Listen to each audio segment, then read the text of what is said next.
വന്നാലെന്ന് പറഞ്ഞാലോ അവിടെ ഒരു കളയുന്നുണ്ട്. എന്താണ്?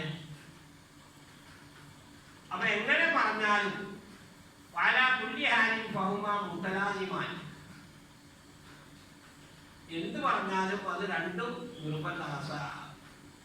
ജുമാ നമസ്കാരത്തിന്റെ സ്ഥലത്ത് വന്നാൽ എന്ന് പറഞ്ഞാലും ജുമാ നമസ്കാരത്തിന് വന്നാൽ എന്ന് പറഞ്ഞാലും അതിന്റെ ഉത്തരം എന്താ? അത്തൽ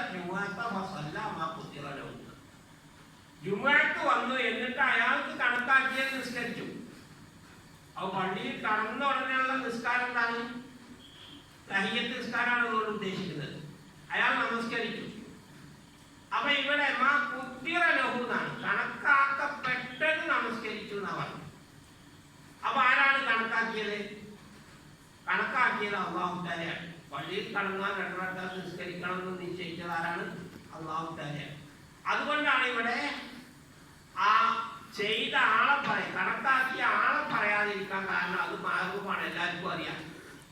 ഏതുപോലെ ഖുർആൻ തന്നെ പറഞ്ഞു ഇൻസാനു വഈഫ,